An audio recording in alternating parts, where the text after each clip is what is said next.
오늘은 이제 14장 16절부터 30절까지 하나님 말씀 전하겠습니다.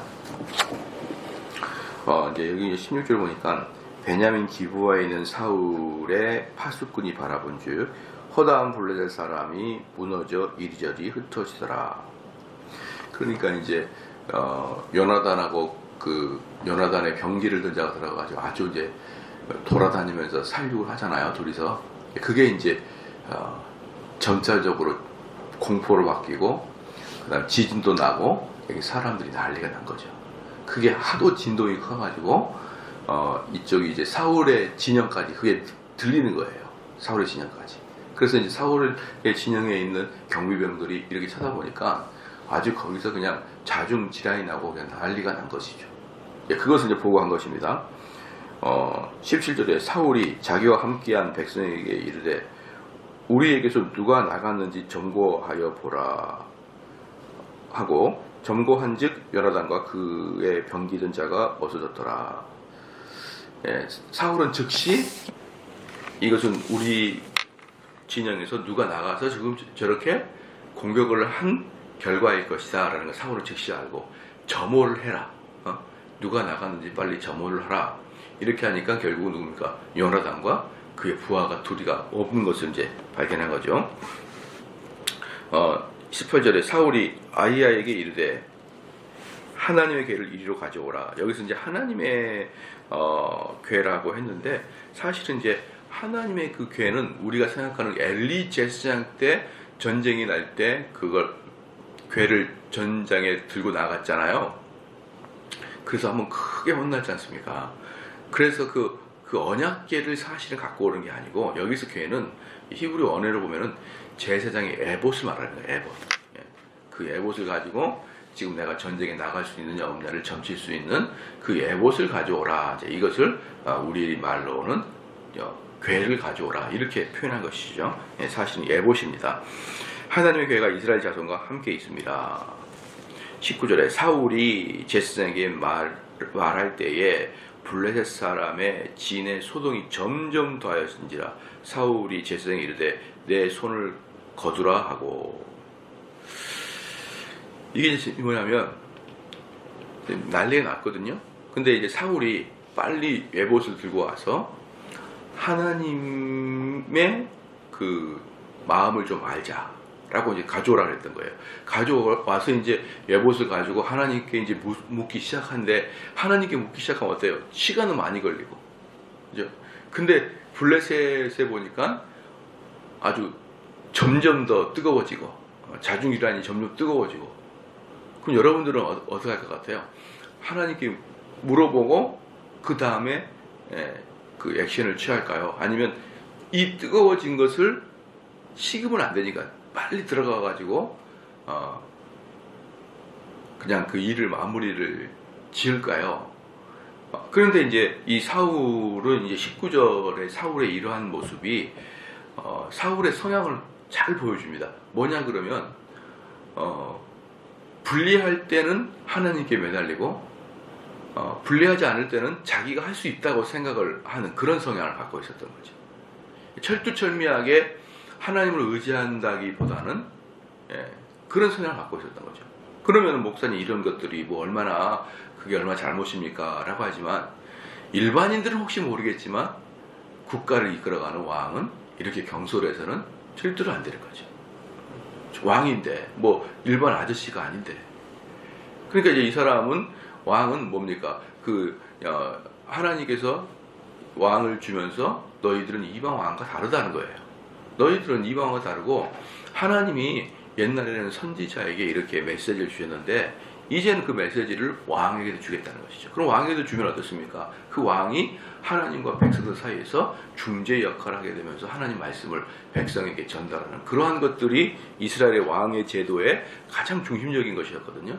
왕의 제도를 너희들이 주긴 준다만 다른 이방인들의 왕들은 자기가 주인이고 백성들은 종인데 이스라엘에서의 왕은 하나님이고 왕은 그러면 이스라엘 실제적인 왕은 중간에서 말을 전달하는 자, 이 정도가 이스라엘에서 말하고 있는 하나님의 뜻이, 왕의 뜻이에요. 그런데 여기서 보니까 어때요? 당장 하나님의 말씀을 중지할 생각을 안 하고 그냥 자기가 판단해가지고 야 이때 우리가 빨리 신속해쳐서 해버리면 우리가 이기겠다 이제 이런 생각을 하고 있는 것이죠. 그렇죠? 그렇기 때문에 여기서도 이미 19절에서도 사울은 하나님의 방식이 아닌 자기의 방식대로 하고 있다는 것을 보여줄 수가 있습니다. 20절에 사울과 그와 함께한 모든 백성이 모여 전장에서 가서 본즉 블레셋 사람이 각각 칼로 그 동물을 침으로 크게 혼란하였더라. 그러니까 여기서 보면 뭡니까? 19절에서도 내가 지금 이거 그냥 당겨야겠다. 이것은 지금 그 전쟁의 흐름을 사울이 뭘 했다고 지금 이 전쟁은 전부 하나님이 처음부터 끝까지 치고 계시는데 사울 자기가 뭘 했다고 막 여기서 작전을 개시하고 지금 이때 침투하지 않으면 이렇게 생각을 합니까? 이건 하나님이 하신 것인데 그러니까 그 하나님이 하시겠다는 그 궁극적인 게 뭡니까? 속에 들어가 보니까 블레셋 사람들은 그 동무들, 그 사람들을 이렇게 서로 칩니다. 여기서 이제 뭘 볼 수 있냐면요. 물론 이제 20절 말씀에 하나님께서 그들의 마음을 혼동시키고 두렵게 하여서 서로 죽이고 있죠. 그런데 여기서 우리가 뭘 볼 수 있었냐면 이 블레셋 사람들의 아주 뭡니까? 이스라엘 사람들을 무시했거나 이런 모습이 보여요. 왜냐 그러면 이들은 서로 막 찔러 죽이거든요. 왜 서로 죽일까요? 피아가 구별이 안 되니까 그래요. 피아가 구별이 안 되니까. 그럼 피아가 구별이 안 된 이유가 뭐죠? 얘네들은 전투복이나 자기 편에 대한 표식 같은 게 있을 텐데 그런 것이 없이 그냥 널브러져 살았던 거예요. 거기서 전쟁하러 와가지고 언제 침입할지 모르니까 적들이 그러면 대비를 하고 있어야 되고 항상 전투복을 입어야 되고 이런 것들을 준비를 해야 되는데 이스라엘 사람들을 너무 가볍게 여기니까 완전 무슨 동네 사람들처럼 다 완전히 뭡니까 그런 것들 없이 그냥 편안하게 살았던 거예요. 그러니까 갑자기 밀려드니까 서로 전투복 같은 걸 자기가 이 나라 편이라는 무슨 표식이 있을 텐데 그런 게 없이 막 뛰어다니니까 이게 누가 아군이 누가 적군이 모르니까 서로 막 죽이는 겁니다. 서로 죽인 것이에요. 이게 누구랑 똑같습니까? 기드온 때 미디안 백성을 칠 때도 그랬잖아요. 그냥 항아리 깨고 횃불 들고 이러니까 막 서로 죽였어요. 그때가 언제예요? 새벽 아니냐 새벽. 전혀 전투복을 입고 있지 않은 그냥 잠옷을 입고 있을 때 그냥 들어가서 치니까 어둡고 불이 들고 뭐 깽가리 깨지고 소리 나니까 혼비백산해가지고 찔러 죽였는데 여기도 그러는 거예요. 여기도 분명히 이 사람들 전부 다 놀고 있었을 거예요. 놀고 있다가 갑자기 들이닥치니까 뛰어가면서 그냥 서로 죽였다. 그럼 또 거기다가 또 어떤 일이 있었냐면요. 전에 블레셋 사람과 함께하던 히브리 사람이 사방에서 블레셋 사람과 함께 와서 진에 들어왔더니 그들이 돌이켜 사울과 요나단과 함께한 이스라엘 사람과 합하여. 이게 뭐냐면 블레셋 사람들 사이에 누가 있느냐? 히브리 사람들이 들어와 있어요. 히브리 사람들이. 이걸 보면 뭘 알 수 있냐 그러면 블레셋 군대가 히브리 안에 들어와 가지고 오랫동안 있었단 말이에요. 오랫동안. 그러니까 사람들이 쭉 살다 보면 우리도 어떻습니까? 일본이 우리에서 오래 있으면 어떻게 됩니까? 일본 밑에 경찰도 있을 것이고, 일본 밑에서 아부에서 뭐 한 자리 차지할 사람도 얼마든지 있잖아요. 일본이 우리를 점령한 지가 오래되면 일본 밑에 들어가서 부역을 하는 사람도 있잖아요. 그것처럼 블레셋 사람이 히브리 안에 오래 들어와 있으니까 거기 있는 사람이 또 들어오는 거예요. 여기 들어오면 성공 출세의 길이구나 하면서 친 블레셋파 사람들이 나타나기 시작하는 것이죠. 그래서 그런 사람들을 뭐라고 하냐면요. 21절에 앞에 보면 전에 블레셋 사람과 함께 했던 히브리 사람. 그러니까 이스라엘 사람 자체가 이들을 히브리인 이렇게 표현하는 거예요. 그러니까 히브리인이라고 하는 것은 경멸의 표현이라고 했잖아요. 그러니까 그 나쁜 놈들, 그 거지 같은 놈들이라고 이스라엘 사람들이 자기 동족이지만 그 사람을 그렇게 불렀던 거죠. 저 히브리인들. 그런데 전쟁이 나가지고 히브리 사람들의 자존질이 나니까 어떤 일이 또 발생하냐면 그 히브리인들이 돌이켜서 사울을 위해서 싸우게 되더라. 그러니까 이것은 공포가 더 심해지는 거죠. 공포가 더 심해지죠. 왜? 자기들 철저히 알고 있는 사람들의 변심이니까. 여러분 뭡니까? 단테의 신곡이라는 게 있어요. 단테의 신곡. 그 단테의 신곡은 정말 이렇게 두꺼운 책인데요. 세상에서 가장 많이 팔리고 또 세상에서 가장 끝까지 안 읽어본 책이 1위가 단테의 신곡이에요. 너무너무 지겹기도 하고 그러거든요. 근데 단테의 신곡에서 지옥의 등급을 나누는데 폭행보다 더 나쁜 것을 사기치는 것을 해요. 사기치. 폭행보다 더 나쁜 것을 배신 또는 사기치는 걸로 둡니다.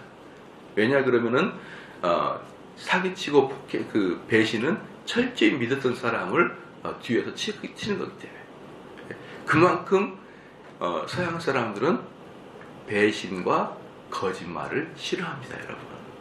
예. 서양 사람들이 단테에서 말해주듯이 폭행보다 사람을 때리는 것보다 거짓말을 싫어해요. 근데 우리나라는 거짓말을 별로 안 싫어하는 민족이에요. 그냥 우리는 그냥 크게 거짓말한다는 의식 없이 크게 거짓말 에이 알겠어요 그리고 안 하잖아요. 그죠? 아유 갈게요 그리고 안 가지 않습니까? 저는 이런 것이 우리나라의 우리나라뿐만 아니라 이 동양의 서양 사람들이 학을 떼는 이유가 1번이 이 거짓말이에요. 예, 알았어요. 갈게요. 그리고 전혀 오도 가도 안 해. 전혀. 제가 지난번에 말씀드렸는데, 우리가 필리핀 가가지고, 대학 가가지고 이제 그 대학 캠퍼스 전도를 했어요. 캠퍼스 전도를 해가지고, 우리가 가서 이제 전도를 한 다음에, 너무 사람들이 밝아요. 필리핀 애들은 밝고, 막 스마일이 얼마나 뛰어나지 모릅니다. 그래가지고 가가지고, 이제 우리가 코리안 미셔널인데, 내가 너에게 복음을 좀 한 5분 전하겠다 이래가지고 뭐 땡큐 막 그러는 거야. 그래서 쭉 전하면은 진지하게 있기도 하고 막 반응 좋고 그래서 마지막에 이번 주 토요일 날 4시에 어디에서 코리안 페스티벌 합니다. 그래서 거기서 뭐 맛있는 거 주고 소문 주니까 오십시오. 거의 대부분 온다 그래요. 거의 대부분. 아무도 안 와요. 전부 다 해맑게 오케이 다 온다 그래. 우리가 말하거든요. 우리가 음식을 준비해야 되니까 못 오면 못 온다 하십시오. 가겠다. 나 정말 한번 코리아 페스티벌 참석해보고 싶다. 아니 못 오면 분명히 못 온다고 얘기해주면 우리가 음식을 안 준비하잖아요. 그런데 그렇게 전부 다 온다 했다가 우리는 막 흥분해가지고 우리 이제 전도팀들이 이야 이거 전도가 이렇게 한국에서 되지도 않은데 필리핀이니까 다 되네 이러면서 좋아가지고 거짓말도 안 하고 단 한 명도 안 합니다. 단 한 명도 안 합니다. 그런데 일본은 그렇게 다 거절한대요. 너 안 해. 난 당신 시간을 듣지 못해. 근데 오겠다 그러면 100% 옵니다. 일본 애들. 제가 옛날에 그 말씀을 제가 드린 것 같은데요. 일본 애들은 100% 와요. 그런데 동남아 애들은 100% 안 와요. 저는 이게 바로 국력의 차이가 아닌가 싶고 이게 바로 서양인들은 어느 나라든지 일본만큼은 인정한다는 개념이 이 개념인 것 같아요. 이 개념. 그러니까 이 속에서 오겠다고 언약을 맺어놓고 배신을 한다던거나 이래버리면 정말 치명적인 거거든요. 그게. 그런데 블레셋 사람들 입장에서는 이스라엘 사람들이 번번이 그렇게 속이는 거예요. 첫 번째 요나단이 수비대를 갑자기 공격했죠. 갑자기. 그것도 신사답지 못하고 그랬어요. 어떤 전쟁이든지 뭡니까? 먼저 전쟁 선포를 딱 하면은 거기에는 외국인들이 먼저 떠나는 기회를 준다 그랬잖아요. 그리고 먼저 우리가 전쟁할 건데 이 수비대를 빼든지 안 빼든지 내가 기한을 주겠다. 만약 안 뺀다 그러면 내가 치겠다. 이런 것도 줘야 되는데 요나단이 그냥 하루아침에 기습을 해가지고 블레셋 사람들이 아주 이 히브리인들을 보면 이를 가는데 또 블레셋 진영 안에서 히브리인이 또 배신하니까 2-3번 이를 가게 되는 거죠. 완전히 화가 나는 것이죠. 그래서 히브리 사람이 사방에서 블레셋 사람과 함께 와서 진에 들어왔더니 그들이 돌이켜 사울과 여호나단과 함께한 이스라엘 사람과 합하였고 에브라임 산지에 숨었던 이스라엘 모든 사람들 이게 누굴까요? 에브라임 산지에 숨었던 사람 누구죠? 이게 누구냐면 3,000명 왔다가 다 도망가는 애들 있잖아요. 그죠? 600명만 다 도망갔잖아요. 그 도망간 사람들도 다 그렇게 표현하는 거예요. 그 도망가던 사람들도 그 블레셋 적진에 난리가 난 걸 듣고 그 전쟁에 참여하게 된 것입니다. 그런데 여기서 재밌는 게 뭐냐면 그들은 이스라엘 모든 사람이라고 했어요. 이스라엘 모든 사람. 그러니까 처음부터 이스라엘을 배반하고 블레셋에서 부역을 했던 사람들한테는 히브리 사람이라고 그랬고 여기 3천 명이 모였지만 겁이 나가지고 도망간 사람은 이스라엘 사람이다 이렇게 얘기했어요. 그러니까 이스라엘 본 진영들도 사람들을 구별합니다. 저는 더 배신자. 저 정도는 우리가 이해할 수 있어. 전쟁에 참여해 보니까 무서워하고 도망간 정도는 이해할 수 있어. 그 사람들은 이스라엘 사람. 처음부터 배신자는 히브리 사람. 이렇게 나누는 것이죠. 그래서 23절에 여호와께서 그날에 이스라엘을 구원하심으로 전쟁이 벳아윈을 지나니라. 그래서 벳아윈을 지난다는 뜻이 뭐냐면은 원래 블레셋 사람들이 벳아윈 동편에 진을 쳤어요. 벳아윈 동편에. 그럼 벳아윈 동편이 뭐냐 그러면은 벳아윈 전체가 이렇게 있다 그러면은 벳아윈 중에 이스라엘 그 내륙의 끝쪽에 있는 거죠. 끝쪽에. 거기에다가 뭡니까? 진을 쳤는데 이 사람들이 벳아윈을 지났다라는 게 뭐예요? 수복했다. 그 벳아윈을 수복했다라는 뜻이고 또 다른 말로 블레셋은 서쪽으로 도망가서 블레셋 지정으로 도망가고 있더라. 이 표현이에요. 벳아윈을 지났다. 이것은 수복했다. 그리고 블레셋 사람들은 서쪽으로 도망가 버렸다. 이 뜻을 포함하고 있습니다. 24절에 이날에 이스라엘 백성이 피곤하였으니 이는 사울이 백성에게 맹세시켜 경계하게 이르기를 저녁 곧 내가 내 원수에게 보수하는 때까지 아무 식물이니 먹은 사람은 저주를 받을지어다 하였으므로 그러므로 백성이 식물을 맛보지 못한고. 여기서 이제 어제도 말씀드렸지만 전쟁의 승패는 특별히 옛날 전쟁의 승패는 먹는 걸로 드러나요. 먹는 걸로. 그러니까 전쟁이라는 게 한순간에 흥분해가지고 막 하는 게 아니라 몇 날 며칠을 하잖아요. 몇 날 며칠. 그리고 심지어는 오랜 장기간의 전투가 이루어지잖아요. 그렇기 때문에 전쟁은 사실 그 사기를 진작시키는 것은요. 전쟁의 사기를 진작시키는 것 중에 1번이 뭐냐면 풍성한 음식입니다. 단지 흥분해가지고 한두 번 싸우는 게 아니에요. 이건 몇 날 며칠을 충분히 뒤에서 이렇게 음식을 제공해 줘야 됩니다. 음식을 제공해야 되는데 그래서 전쟁에서는 가장 중요한 게 보급로 차단이에요. 보급로를 차단해버리면 배고픈 것도 배고픈 거지만 사기의 진작이 떨어져가지고 전쟁할 의욕이 안 생깁니다. 그런데 사울이 그 병법도 기초도 모르면서 전쟁을 딱 하면서 금식을 딱 선언합니다. 자, 이 금식을 선언하는 이유가 뭐가 잘못됐다고 그랬습니까? 사울은 자기 스스로의 공명심에 빠져버린 거예요. 뭐냐? 이 전쟁 자기가 일으키고 자기가 지금 승기를 잡은 것도 아닌데 꼭 자기가 승기 잡은 것처럼 왜 이렇게 금식시켰냐? 우리가 더 마음을 강하게 먹고 저 도망간 애를 끝까지 추격해가지고 다 죽여 밥 줄게 이제 다 죽여 밥 줄게. 근데 여러분 전쟁에 가가지고 배고파 죽겠는데 달려갈 힘도 없는데 얘네들은 뭡니까? 말을 타고 가는 것도 아니고 손수 달려가야 되는데 저 끝까지 사울의 마음은 이해가 되죠. 마지막 그냥 배고프니까 얼른 죽여서 빨리 밥을 먹고 싶겠지 이렇게 하면서 딱 금식시키는데 이게 완전히 오판했던 것이죠. 완전. 그래서 이제 여기서 보면은 현장에 있는 사람, 현장의 지도자 있잖아요. 우리로 말하면 중대장, 대대장 애들하고 사령관하고 상담을 해야 될 거 아닙니까? 내가 지금 금식을 시킬 텐데 어떠냐? 현장 분위기 어떠냐? 상담을 시켜야 되는데 그냥 묻지도 않고 명령을 내립니다. 그리고 만약에 명령을 내렸을 때 사람들이 사울왕이요 안 됩니다. 이래서는 큰일 납니다. 그렇게 말을 해도 자기가 왕으로서 뱉어놓으니까 또 그게 얼굴 팔리만이에요. 쪽팔리만이에요. 야 내가 한번 이야기했는데 또 그걸 철회한단 말이냐? 야 밀어붙여. 그러니까 자기의 공명심에 빠져가지고 현장의 상황도 인식도 못하고 교만하고 공명에 빠지고 독선적이어서 딱 결정을 내린 겁니다. 그러니까 19절에서 제사장에게 기도 멈춰라 이거 하고 그다음 여기에서 밑도 끝도 없이 가가지고 밥 먹지 말고 금식하면서 해라.